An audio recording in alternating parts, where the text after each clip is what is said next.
Welcome guys sa ating part 2. Ayan, syempre continue natin yung pagpunta natin sa Cavite. At syempre nga para malaman ninyo kung anong dahilan kung bakit nandito kami sa Cavite. Pero bago yan, ayan, lalambingin ko ng baby Nisha namin. Anak yan ng aking pinsan na si Romel. At ni Mami Daniela. Ayan, si Tita Melda sa likod. Napakabait na bata yan. Kaya lang ay may attitude din. Kiss mo na nga ako. Bait-bait talaga ng baby. At ayan na nga po. Nandito na nga kami guys. Pakita ko sa inyo kung sino nag-welcome sa amin. Shout out sa mag-asawa yan. Tita Melda and Tio Onel. Ayan, nasa Cavite po sila. Tagal-tagal na nga nila. Hindi sila umuwi dito sa San Pablo.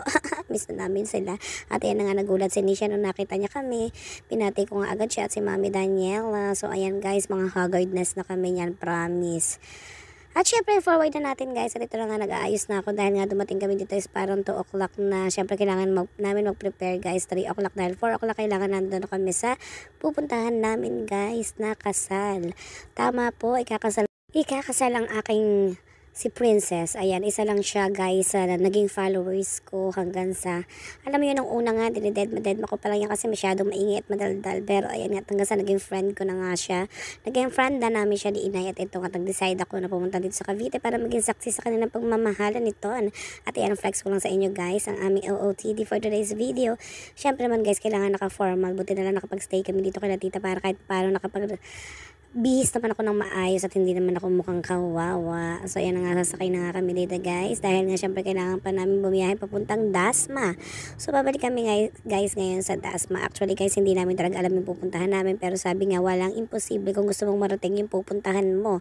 Magtatanong-tanong kami at lalong-lalo na magaling naman po yung aking driver.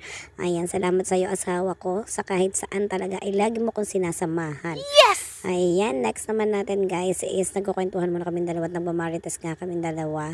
Hindi ko alam kung naririnig niya ba yung sinasabi ko, pero syempre nga mabilis siya magpatakbo at hindi ako sure kung narinig nga ba niya. At nandito na nga kami guys, hindi ko din alam kung saan to. Ayan, basta ang sigurado lang ako ay nasa likod ko na si Tatay Kyrie at si Inay Cleo. Ay nako guys, ang hirap-hirap mag-voice over, lalo na ang sakat-sakat na lalamunan ko. Parang hindi pa rin ako nakakaget over dun sa live. So ito na nga, fast forward, nakarating na nga po kami dito sa Kapitolyo ng Dasma. Sabi daw nila is tabi ng simbahan. Syempre masunurin naman kami, tinanap namin at syempre nakita namin. Kabababa ko nga lang guys ng motor, syempre ang hawak ko kay suklay, syempre ang gulo-gulo ng buko dahil nga sa helmet at ayan, pinagtuturo si Chano at pababain daw sila. Sabi ko nga sa kanya, paano bababa yung mga yun, ikakasal sila. So naglalakad na kami papunta dito guys sa Kapitolyo, diba, kahit hindi namin alam, go lang ng go, ganun kami kagaling. At nandito na nga kami sa labas ng Kapitolyo at papasok na kami. Napakalaki ng Kapitolyo dito guys, meron pa silang basketball court sa harap. At ayan na nga, o diba, ang ganda-ganda lang. Parang ako lang yan guys, diba, tingnan yung ganda-ganda ko at naman yung asawa ko nasa likod ay fresh na fresh at papasok na kami dito sa elevator. Napakasosyal naman ang Kapitolyo dito at may elevator. Syempre guys, ang hirap-hirap nga dito. Alam niyo ba kung bakit ako nag-voice over dito? Kasi merong nadulas dyan na isang tao. Anyway, hindi ko sasabihin sa inyo kung anong sinabi niya. Pero hindi naman po yun masama. At ito, umakit na nga kami dito at nakakatuwa naman. At kilala agad kami ni Princess. Kahit hindi pa nila kami nakita ng personal. Ayan, nag-hi na agad siya at pupunta na nga kami dito ni Inay. Nakakatawa nga guys kasi dito sila ikakasal sa rooftop ng Kapitolyo. O diba, ang ganda lang nung ambience nila kasi nga sobrang hangin. Sa civil kasi sila guys magpapakasal. Sana all. At ayan na nga si Chana, niloloko ko. Sabi ko gusto ko din ikasal at the age of 40. Kailan yun? 40 and a half. Tambay muna kami dito. Tambay. Diba? Salamat po sa pagsama, Inay at Tatay. Tamo na nakatalong kamay ko, Nay. Sawa ko, pagod ka. Uy, ka na magalit. Uy. Ako lang ba yung nakakapansin guys, parang ang laki ng eye bags ko dyan na para akong umiyak. So totoo lang talaga, as in talaga masakit yung mata ko dahil nga sa gabok at ayan, nagsiseminar pa sila Princess. Sana all kinakasal guys. Na Tuesday and Fridays po, pwede siyang makuha. Okay? Mas ba't maganda, ganon? makuha niya na sa Friday. Isa talaga guys, walang perfectong buhay. But it's okay. I'm happy daw. Kasi ngayon, baka akala nyo. At sa wakas, dumating na nga ang kanilang mayor. Ang ganda naman ng mayor nila dito, guys. Ang fresh. At ayan na nga sila, nakaupo sila lahat. Ang dami nilang ikakasal, no? Mabapasa na all ka na lang talaga sa pagmamahalan, guys. Ayan, nag-isaksi kami sa inyong pagmamahalan ngayong araw na ito. At ayan na nga, sinasabihan na nga sila. Ina-advise na sila ni mayor na ang sabi ay magmahalan at huwag magsakalan. Sa una lang, guys, masaya talaga ang buhay. Kaya kailangan ready tayo sa mga susunod pa na araw o taon ng pagsasamahan nyo talaga. Kasal man o hindi, guys, ganun lang din talaga ang isang relasyon. Pinagharap na nga sila at magsusuotan na sila ng singsing. Diyos ko po, simula rin at nagpalakpakan na nga. At ayan na nga, magkikis na sila. Yun talaga yung iniintay natin, guys, yung paano sila magkiss. Ayan, si Ton, totoo lang, hiyang-hiya siyang humarap sa amin. Kahit nakikita na niya kami, hindi siya makatingin ng diretso. At ayan na nga, nagkiss na nga sila. Hi, congratulations and best wishes sa bagong kasal. Hinahanap ko na nga sila, Chano, kung nasaan. At ayan, nakita ko na nga sila. O diba, guys, kahit pagod na pagod sila, napaka good vibes lang kasi masaya pa rin talaga sila. Ay, naku, ganyan talagang gusto ko, guys, positive lang. At ayan na nga, syempre, nagpipicture-picture muna ang family Bantula or ang Bantula family. Ayan, congratulations, Ton. Ayan, princess. At ito na nga po ang ikinasal, si princess at si Ton. Guys, tapos na yung kasal. Pupunta na kami ngayon sa Manila Pen.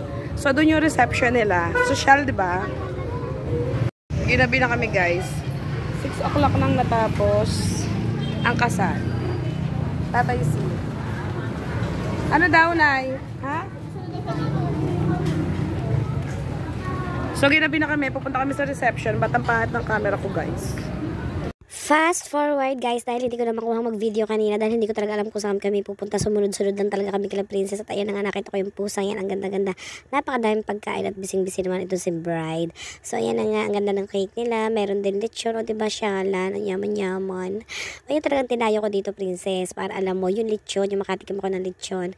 At nandito nga kami sa sulok ni inay, guys, dahil sobrang banas na banas kami. Hindi namin ma-explain yung sobrang init ng panahon talaga. Bakit nakisabay naman ngayon?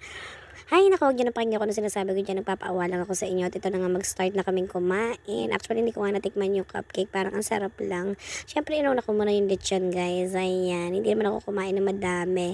Kasi nga, bawal sa akin kumain ng gabi at baka naman ako mahirapan. Pero totoo, gusto ko talagang iuwi yan. Anyway, ayan lang, guys, ang kinain ko. Diba, kakaunti lang. Nagda-diet po ako. At ayan na nga sila inay, si tatay, si Chano. Kumain na rin sila. Kumuha na rin sila ng pagkain nila. Dahil gutom na gutom sila sa pagdabuhay. Ayan po yung groom, guys. Masaya ka ba? Ah, eh. Tama dyan naman, dinayo pa namin kayo dito. Nasaan yung iyong asawa? Nagbabantay na ng mga bata. Kamukha mo ton yung mother mo. Mami! Shampoo. Another fast forward, guys. Ayan, hindi na kami nakapag-video dun kanina sa reception or dun sa bahay nila mismo. So anyway, guys, gusto ko lang magpasalamat po sa Bantula family, sa Agustin family. Thank you so much sa pag-welcome nyo sa amin. Sobrang nabusog po kami at okay naman po at naging safe naman kami na nakalabas dyan sa bahay nyo.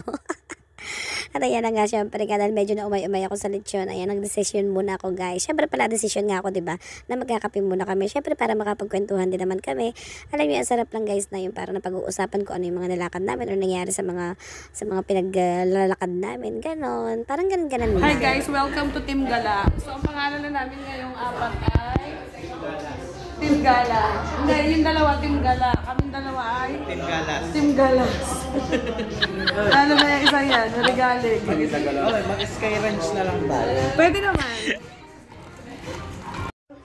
Nakabalik na nga kami dito kala baby ni siya. At ayan nga, nakita ko itong batang to. Pagkakulit-kulit, Diyos ko po, nagtitiktok namang maigi. Hindi siya nahihiya sa amin. Pero okay lang yan, baby. Dapat ganyan lang, hindi ka maging mahihiyain. At guys, gusto ko lang i-flex sa inyo ang ginagawa ko sa pagmumukha ko ngayon. Dahil maghapon kami sa kalsada. Diyos ko, lahat na ata ng gabok ay pumunta na sa mukha ko. At ayan, naglagay muna ako niyan, guys. So yun lang for today's video, guys. Dito ko na tinatapos ang aming part 2. Sana nag-enjoy kayo, guys. And see you on my next vlog. I love you all and ingat po kayo. God bless us all. Bye. Follow na kayo sa page ko. Bye.